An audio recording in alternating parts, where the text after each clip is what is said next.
vous donnez au Seigneur Jésus-Christ. C'est pas un truc d'homme que vous vous donnez. C'est à Dieu.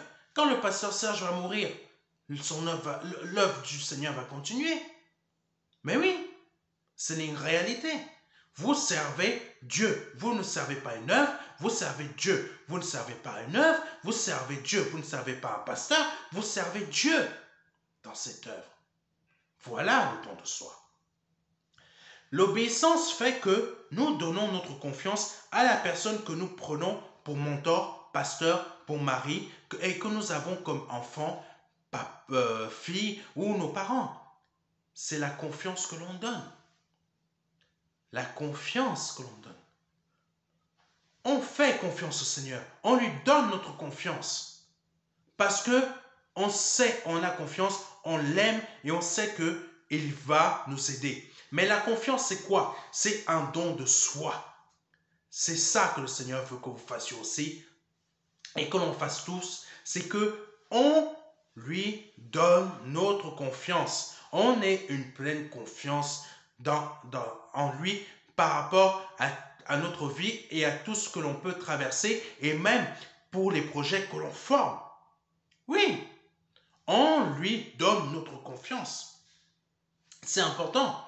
Vous ne le savez peut-être pas, vous êtes dans le Seigneur depuis très longtemps, mais vous n'avez toujours pas donné votre confiance au Seigneur Jésus-Christ. Vous ne faites pas don de soi. Vous ne vous donnez pas. En fait, oui, vous ne vous donnez pas. Vous donnez votre dîme, votre offrande, mais vous n'avez pas confiance que le Seigneur est capable de vous sortir de vos situations. C'est important à comprendre cela. C'est important. C'est pas le fait que parce que vous allez donner votre dîme, votre offrande, que vous allez vous sortir d'une situation. C'est tout simplement quand vous donnez votre dîme et votre offrande. Ça veut dire tout simplement, ce que je veux dire par là, c'est vous donnez votre dîme et votre confiance, mais vous ne faites pas confiance à votre Dieu. Pas parce que vous donnez votre dîme et votre confiance et votre offrande, c'est parce que tout simplement, parmi toute votre vie, vous n'avez aucune confiance à votre Dieu, mais vous donnez simplement votre dîme et votre offrande parce qu'on vous a dit que c'est une obligation. Voilà le problème. Vous le faites parce qu'on vous a dit que c'est une obligation, mais dans la réalité, vous n'avez aucune confiance en Dieu. Vous suivez, pardonnez-moi, bêtement. Vous suivez bêtement. Dieu veut que vous le suiviez par amour. C'est ça la différence. Je fais quelque chose parce que j'aime mon Dieu. Je ne veux pas pécher parce que j'aime mon Dieu. Je refuse l'avance que cet homme m'a faite. Je refuse l'avance que cette femme m'a faite parce que j'aime mon Dieu. Je ne veux pas pécher. Je ne veux pas céder à sa tentation. Même si cette femme me plaît, même si cet homme me plaît, je ne veux pas céder à la tentation parce que j'aime mon Dieu. Même si je travaille dans une entreprise, mon patron, il me dit, oui, dis telle chose, telle chose, telle chose, telle chose. Et vous savez que c'est un mensonge. Et vous avez, et votre patron vous a dit que si vous ne le faites pas, vous perdez votre emploi. Vous faites quoi? Vous n'êtes plus en train de faire un don de soi à votre Dieu. Vous avez cédé à une peur. C'est comme si, excusez-moi, je le dis et c'est précisé dans la parole, j'ai juste oublié le verset, il y a la corruption de l'esprit. Ça veut dire quoi? Pour un enfant de Dieu qui obéit à au patron de son service, qui lui dit, si tu fais pas ça, parce que les ordres qu'il vous donne vous amènent à effectuer un mensonge, vous le faites, vous êtes chrétien, vous êtes enfant de Dieu. Mais sachez que vous avez corrompu votre esprit. Votre esprit est corrompu parce que vous avez eu peur. Vous n'avez pas fait un don de soi à votre Dieu. Ça veut dire quoi? Vous dites à votre patron droit dans les yeux, je ne mentirai pas. Et même si vous dites que vous êtes viré, je vous assure, vous êtes peut-être viré le jour même, mais le lendemain, vous trouvez un autre emploi parce que votre Dieu a vu que vous avez fait un don. Vous vous êtes vraiment donné à lui. Sachez que si je me trompe, pardonnez-moi, je crois que c'est Joseph. Quand Joseph, la femme pardonnez-moi, du roi de l'époque, s'est déshabillé pour coucher avec Joseph. Joseph, il a fait quoi? Il a fui. Il a fini où? En prison. Mais parce que Joseph avait fait le don de soi à Dieu, il a préféré obéir à Dieu que de céder aux avances de cette femme. Il a fini en prison. Mais Dieu, qu'est-ce qu'il a fait? Ouh. Vous n'avez qu'à lire. Il est devenu le second du roi. Il est devenu le second du roi. N'ayez pas peur de perdre votre place. Covid, pas Covid. Dieu vous redonne un emploi après. Si je vous dis exactement ce que moi j'ai vécu, vous n'en reviendrez pas. Il suffit simplement que vous m'appeliez, je vous donne mon témoignage. Vous allez être surpris ce que Dieu est capable de faire. Covid ou pas Covid, les situations restent toujours difficiles. Il n'y a que Dieu qui puisse vous sortir de là où vous êtes. Parce que vous faites un don de soi à votre Dieu. Vous refusez, oh mon Dieu, ce message, mettez-le dans votre cœur. Vous refusez d'obéir à maman. Vous refusez d'obéir au menteur. Vous refusez d'épouser la cause du mensonge à votre cœur parce que vous avez la vérité. Vous faites un don de soi à votre Dieu. Amen. Pour ceux qui ne le savent pas, le mariage est un don de soi. Le mariage est un don de soi. Vous vous donnez entièrement à votre mari. Mari, vous vous donnez entièrement à votre femme. Oh oui.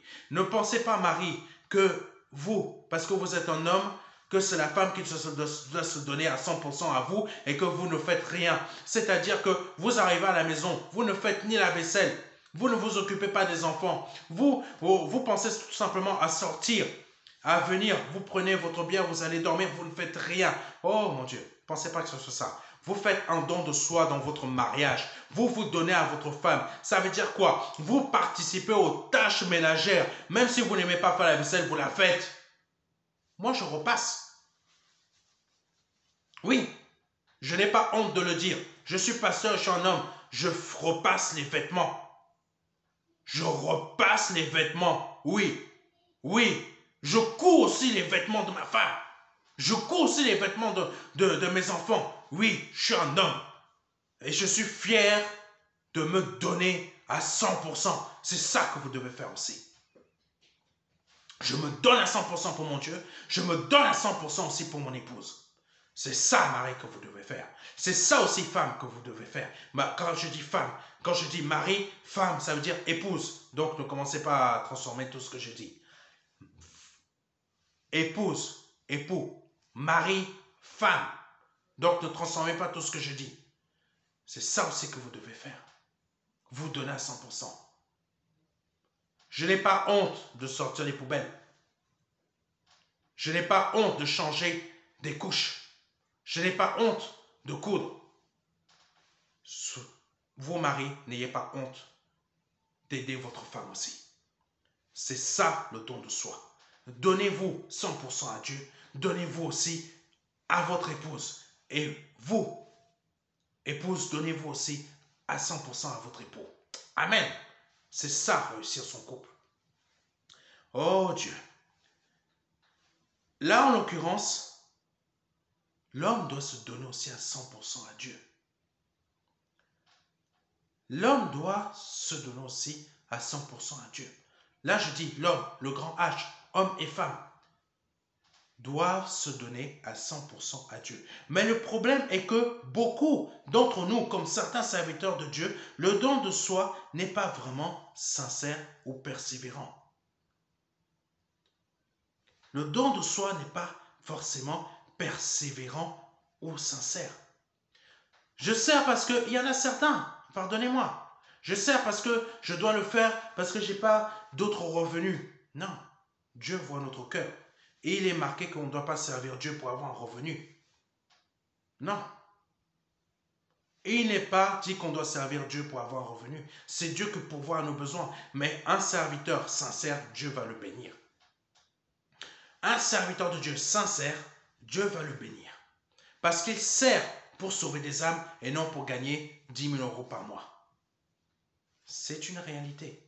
C'est une réalité. C'est une réalité. Il y a une autre réalité aussi. Un homme de Dieu ne doit pas prêcher ce que tel d'ici va lui dire de prêcher. Le don de soi, c'est envers Dieu, ce n'est pas envers le disciple. pour cette partie. Le don de soi, quand je dis le don de soi n'est pas envers le disciple, mais envers Dieu, je parle de la prédication. Parce que l'homme de Dieu se donne aussi à son disciple pour emmener son disciple à être meilleur, à être excellent. Le fait que je suis en train de vous prêcher là, je fais un don de soi, c'est pour que vous vous améliorez, pour que vous deveniez meilleur. Il y a des choses que vous devriez faire que vous ne faites pas. Il faut faire le don de soi. Il a fallu qu'un prophète arrive et fasse changer complètement d'avis un homme de Dieu sur son obéissance envers la parole que Dieu lui avait donnée. 1 Roi 13, verset 29. Et il lui dit, moi aussi je suis prophète comme toi. Et un ange m'a parlé de la part de l'Éternel et m'a dit, ramène-le avec toi dans ta maison et qu'il mange du pain et boive de l'eau. Il lui mentait. Ce prophète lui mentait. Il mentait à ce serviteur de Dieu qui avait entendu la parole qui lui disait, le chemin par lequel tu es passé, tu ne le reprends pas. Et tu ne t'arrêtes ni à gauche ni à droite pour manger ou quoi que ce soit. Ça, c'était l'ordre que le Dieu lui avait donné. Et son don de soi, c'était quoi? C'était l'obéissance envers cet ordre pour ne pas en dévier. Et qu'est-ce qu'il a fait? Il a mis de côté son don de soi. Qu'est-ce qui se passe après? L'homme de Dieu retourna avec lui et il mangea du pain et but de l'eau dans sa maison. Comme il était assis à la table, il ne devait pas faire ça. Il a désobéi à Dieu. Il n'y avait plus de don de soi. Beaucoup font ça dans leur vie, qu'ils soient serviteurs ou qu'ils soient juste enfants, juste disciples de Christ. Vous n'obéissez pas à ce qu'on vous dit. Il y en a beaucoup qui n'obéissent pas à ce que je dis sur ces vidéos. Ils écoutent, mais ils ne font pas le don de soi. Là, quand il va rentrer chez lui, et quand il a fini de voir la vidéo, il va tabasser sa femme. Ce n'est pas normal. Pourquoi tu n'as pas fait le don de soi? Et tu dis, j'obéis à Dieu. Tu n'obéis pas à Dieu. Tu es complètement à côté de la plaque. Et il y a plein d'exemples comme ça. On te dit de ne plus mentir. À peine tu as fini de voir cette vidéo, tu vas mentir. Et là, parce que je dis ça, tu vas arrêter net de regarder. Parce que tu es énervé. Oui. Tu dois arrêter de fumer, tu continues à fumer. Tu vas arrêter de regarder cette vidéo parce que je viens de te piquer dans le vif. Le don de soi, c'est l'obéissance par amour à Dieu. Ce n'est pas dévier. Donc, je continue.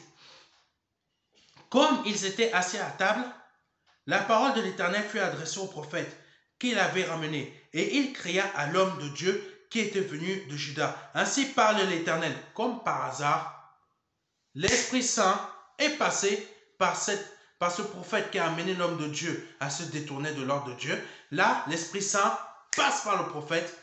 Regardez ce qui suit. Ainsi par l'Éternel, parce que tu as été rebelle à l'ordre de l'Éternel. Rebelle. Quand on est rebelle, on ne fait pas don de soi. Parce que tu as été rebelle à l'ordre de l'Éternel et que tu n'as pas observé le commandement que l'Éternel, ton Dieu, t'avait donné, parce que tu es retourné et que tu as mangé du pain et bu de l'eau dans le lieu dont il t'avait dit, tu n'y mangeras point de pain et tu n'y boiras point d'eau. Ton cadavre n'entrera pas dans le sépulcre de tes pères.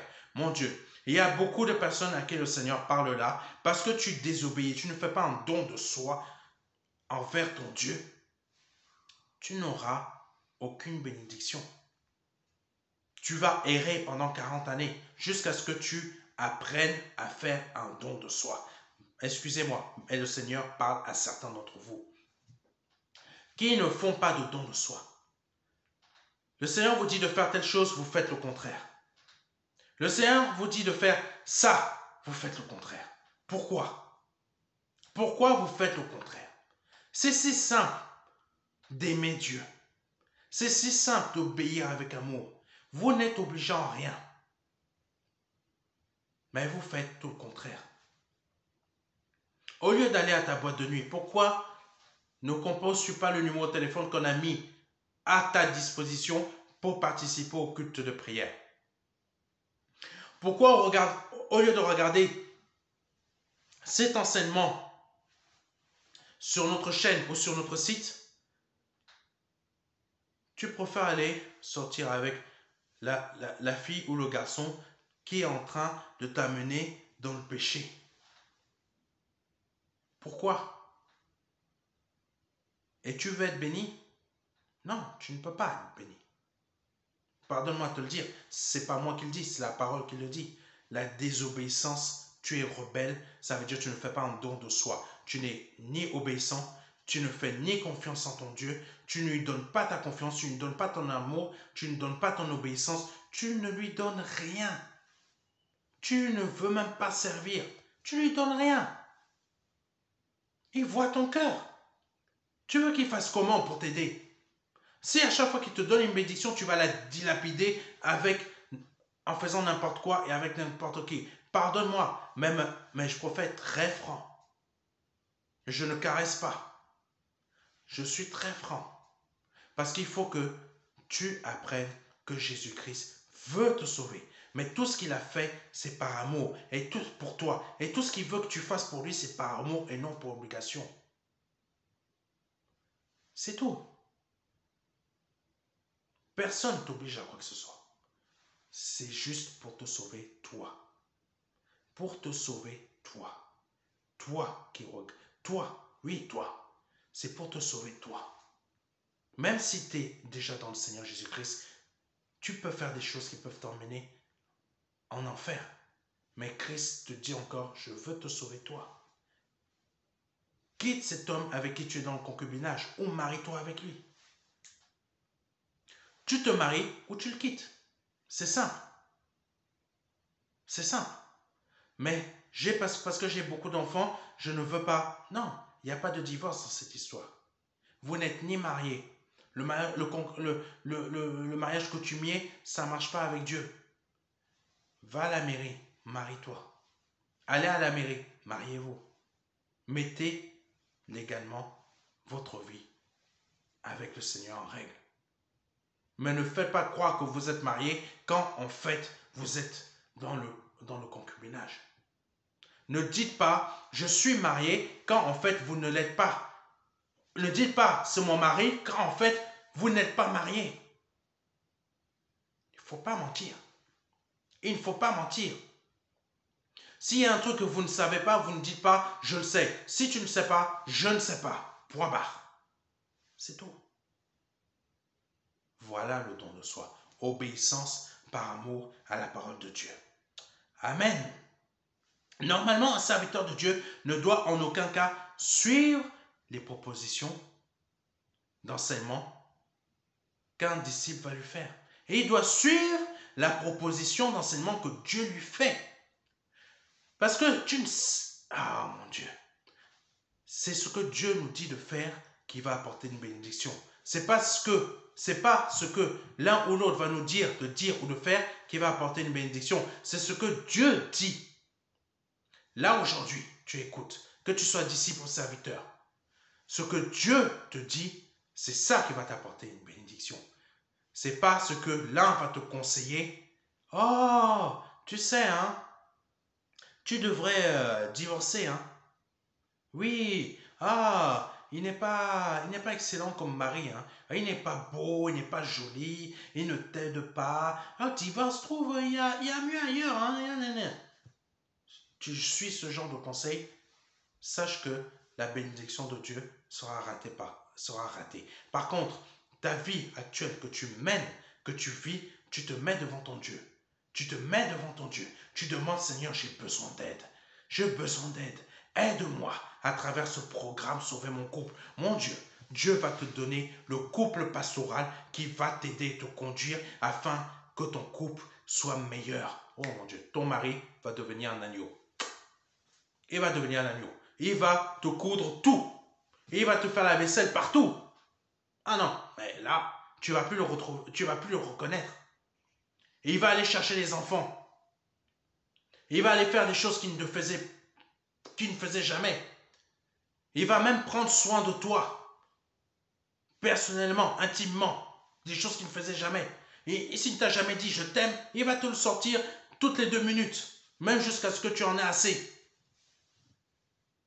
Oui, Dieu est capable de faire ça. Mais il faut que tu fasses le don de soi. Amen. Oh Dieu. Oh Dieu. La femme que l'homme épouse ne doit pas se donner à un homme, à un autre homme que le mari avec qui elle est mariée. Pareil, l'homme ne doit pas se donner à une autre femme qu'à la femme avec qui il est marié. C'est important à comprendre cela. C'est le don de soi.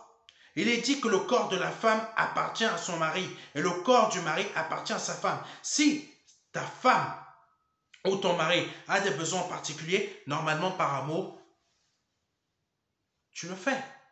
Normalement par amour.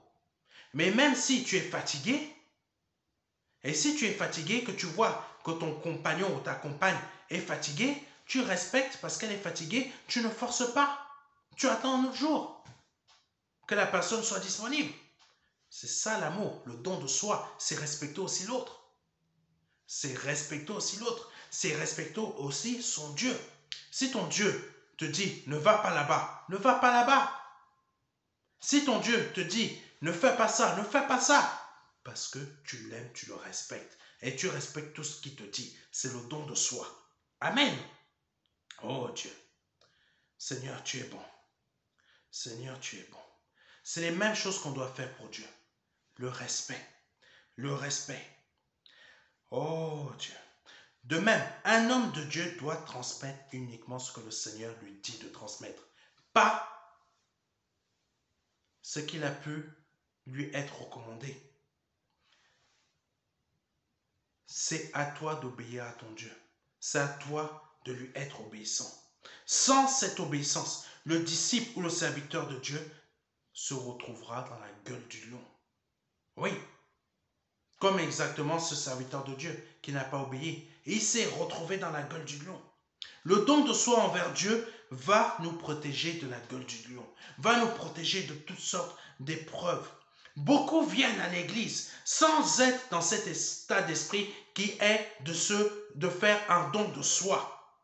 Il est facile de jeûner, il est facile de donner sa dîme ou son offrande, mais si on ne fait pas le don de soi, il n'y a pas de bénédiction, il n'y a rien. Il n'y a qu'on devient rebelle. On devient rebelle et désobéissant. Je vous donne rapidement un témoignage. Ça s'est passé il y a environ 3 ans, si je me rappelle. 4 ans, 4 ou 5 ans. Non, pardon, excusez-moi. La mémoire me fait défaut. Il y a 6 ans que cela s'est produit. Il y a 6 ans. Et il y a un jeune enfant, il y a un jeune disciple qui est venu me voir, qui me dit, oui, comment, là je suis actuellement avec une jeune sœur qui je me souviens, si je me souviens bien, il me disait, cette jeune sœur actuellement, elle ne reste pas sur place, elle fait que tout le temps sortir, et moi j'aimerais bien qu'on reste ensemble, et elle parle de notre couple à sa mère, à sa sœur, et ils me font et il y a tout le temps des crises en fait. Et il me disait aussi, il m'expliquait qu'il lui faisait part de beaucoup de choses pour qu'elle s'améliore. Et je connaissais cette sœur. Je sais que il y avait des choses qui n'allaient pas. Je lui ai dit, je lui ai amené à comprendre que cette sœur n'est pas faite pour lui. Elle n'est pas faite pour lui. Parce que tout simplement, elle n'avait pas ce don de soi qui fait que je me donne véritablement à lui. Je ne parle pas de relation intime, je parle de confiance. Je parle de respect. Parce que c'est mon futur fiancé, c'est mon futur mari. Il veut peut-être que je lui fasse plaisir, je m'habille comme ça, comme ça, comme ça. Et elle lui dit aussi, je veux que tu fasses ça, ça, c'est mutuel. C'est mutuel. C'est pas que la femme, c'est l'homme aussi. Les deux, ça doit être mutuel. Donc je lui ai dit, elle n'est pas faite pour toi. Plutôt, je lui ai fait comprendre ça, qu'elle n'est pas faite pour lui. Mais il fallait qu'il aille voir le pasteur. Il est parti voir le pasteur. Il s'est mis avec la sœur. Quelques années après, les fiançailles se sont cassées. Pourquoi? Pour les raisons que je lui avais dit. Pas pour les raisons. Les fiançailles se sont cassées. Pourquoi? Parce que ce que je lui avais dit, que elle n'était pas... il fallait... comment dire ça? Il a vu que tout ce que je lui avais dit se sont produits en réalité. C'est-à-dire, manque de confiance entre eux deux. Il n'y avait pas une réelle relation. Il n'y avait pas une réelle... il n'y avait pas un réel respect. Au fur et à mesure des années, cela s'est confirmé. S'il aurait écouté le premier avis et non le second, il aurait évité tout cela. Tout le fait que le fiançailles soit cassé, il aurait peut-être dès le départ mis fin et trouvé la sœur qui était réellement faite pour lui. C'est pour ça qu'à cet instant, vous qui ne faites pas de don de soi, faites-le. Ça va vous éviter beaucoup de problèmes dans l'avenir. Faites le don de soi comme je vous l'ai dit tout à l'heure. Servez votre Dieu à travers cette œuvre. Obéissez à ce que, par amour à ce que votre Seigneur vous dit. Ne mentez pas. Aimez votre prochain. Ne commettez pas l'adultère dans l'esprit. Servez votre Dieu. Je ne vais pas revenir sur tout ce que j'ai dit tout à l'heure. Vous pouvez faire un avance rapide ou je ne sais pas quoi pour revenir à ce que j'ai dit tout à l'heure. Pour comprendre ce que le Seigneur veut de vous. Faites un don de soi. Écoutez votre Dieu pour réellement vous améliorer. Je souhaite vous dire aujourd'hui que le don de soi n'est pas une phase, mais une véritable vie de confiance. C'est une véritable vie de confiance entre vous et votre Dieu. Une confiance basée sur l'amour. Comme dans votre couple, c'est une véritable vie de confiance et d'amour et de communication. Pareil pour Dieu. Vie de confiance, d'amour, de communication. Vous priez, vous parlez et le Seigneur vous parle. Pareil à votre femme, vous parlez avec elle, confiance, amour, une relation, mais une vraie. Vous avez votre don de soi. Parce que Dieu a fait quelque chose. Il a fait un don de soi pour nous, êtres humains. Jean 3, verset 16. Car Dieu a tant aimé le monde qu'il a donné son Fils unique, afin que quiconque croit en lui ne périsse point, mais qu'il ait la vie éternelle. Amen. Aujourd'hui, c'est à vous de faire le vôtre. Donc, si c'est la première fois que vous écoutez ce message, que vous soyez chrétien ou non, faites le don de soi aujourd'hui. Et pour vous qui n'avez pas donné votre vie à Jésus-Christ, aujourd'hui, c'est le moment de faire votre don de soi, en donnant votre vie à Jésus-Christ, en acceptant que Jésus-Christ entre dans votre cœur, entre dans votre vie, et soit le maître de votre vie et de tous vos choix. Qu'aujourd'hui, vous ayez le courage d'ouvrir votre cœur. Tendez votre main à la mienne et dites et répétez simplement après moi. Jésus-Christ, aujourd'hui je te donne ma vie. J'abandonne toute ma vie de péché. Je veux aujourd'hui faire mon don de soi en toi. Je veux à toi, je veux te donner ma vie. Je veux que tu changes ma vie. Je veux que ma vie passée soit changée. Je ne veux plus recommettre les mêmes erreurs. Je veux qu'aujourd'hui, que tu me fasses naître de nouveau. J'abandonne mes péchés passés. J'abandonne mes erreurs passées pour aujourd'hui épouser toi, Seigneur Jésus-Christ. Que tu changes ma vie. Que tu changes tout ce qui est néfaste en moi. Je te donne ma vie. Je te donne ma vie et je me répands de mes péchés. Je me répands de mes péchés. Au nom de Jésus-Christ de Nazareth. Au nom de Jésus-Christ de Nazareth. Si vous venez de faire cette prière, appelez-moi. Envoyez-nous un message contactez, vous avez une page, contactez le pasteur et vous sélectionnez la partie où vous avez donné votre vie. Et je vais vous envoyer cela. Et on va vous suivre pendant un bon moment. On va vous suivre jusqu'à la période où vous allez souhaiter partir dans d'autres horizons, partir autre part, vivre d'autres expériences avec le Seigneur Jésus-Christ, mais dans sa volonté. Des mutations professionnelles existent, c'est de ça dont je parle. Mais il faut que vous ayez toujours le don de soi dans votre vie. Une rapide définition du don de soi pour que vous puissiez comprendre. Renonciation à ses propres intérêts au profit de ceux des autres. Donc, vous qui venez de donner votre vie à Jésus-Christ, vous renoncez à vos intérêts pour accepter ceux de Christ. Et vous qui êtes déjà en Christ, vous renoncez à vos intérêts pour accepter uniquement ceux de Christ. Amen. Je vous remercie d'avoir suivi ce culte. Et n'hésitez pas à prendre contact avec moi si vous avez des questions. Que Dieu soit béni. Et si vous souhaitez servir dans cette œuvre, n'hésitez pas. Prenez contact avec moi. Prenez contact avec moi. Que Dieu soit béni. Il y a plein de choses à faire sur notre site internet. Vous aurez beaucoup de choses à faire. Ne vous inquiétez pas, vous allez servir votre Dieu. Et si vous souhaitez ouvrir votre église MDLR, prenez contact aussi avec moi. Que Dieu soit béni et à bientôt. Amen. Gloire à Dieu. Amen.